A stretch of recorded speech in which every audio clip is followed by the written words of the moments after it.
For today's vlog po, makikita nyo naman, mababasa nyo naman dyan yung title. Pero, papakita ko na sa inyo mamaya-maya. Surprise photo.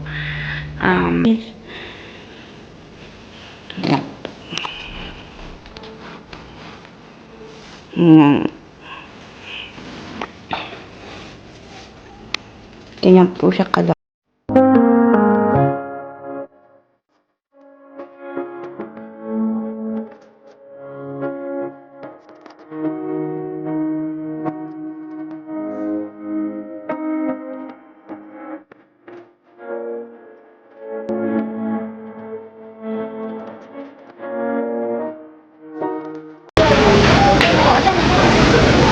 Kanin na sila dati pa.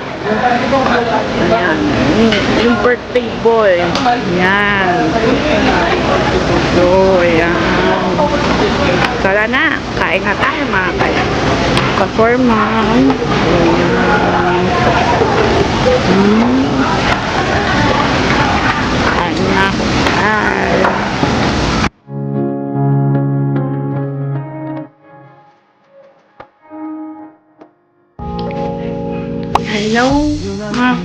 Hello for mom, and welcome back again sa aking YouTube channel. So, for today's vlog po, makikita nyo naman, mababasa nyo naman dyan yung title.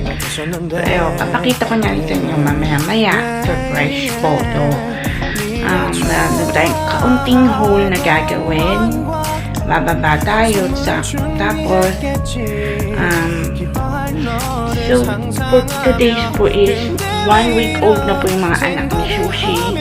Yes, 4 po yung anak ni Sushi. Akala ko po is 5 or 6. So 4 po pala yung anak niya. So is day 7 na po ngayon.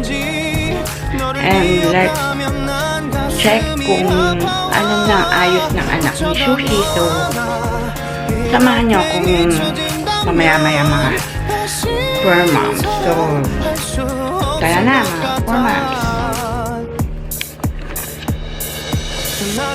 Mga for moms, ito po yung bagong case ni nila Sushi. Ayan. Binili po namin ito Facebook page kay Little Ham Supply.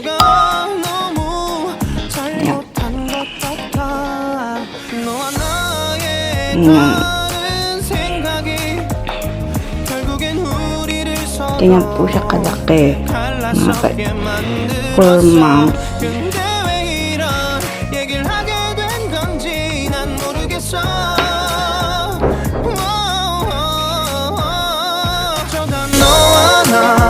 왜 이렇게 끝난 건지 너를 기억하면 난 가슴이 아파와 어쩌다 너와 나 이렇게 잊혀진다면 다시 사랑할 수 없을 것 같아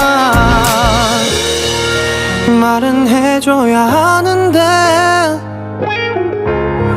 내 마음 변하지 않았다고 너에게 오해야 내 얘길 들어주길 바래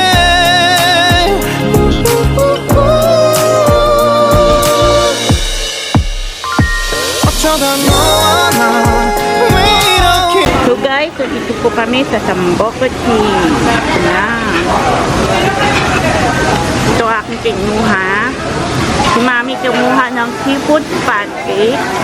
Tapos yung Shanghai. Tapos mag-iihaw na si Mami.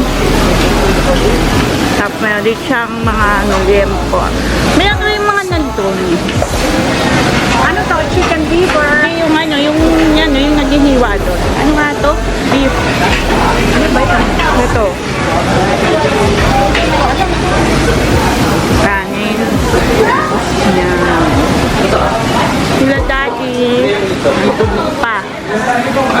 Ayan. Yung birthday boy. Yan. So, ayan. Tara na. Kain na tayo mga kaya. Ka-formal. Ayan.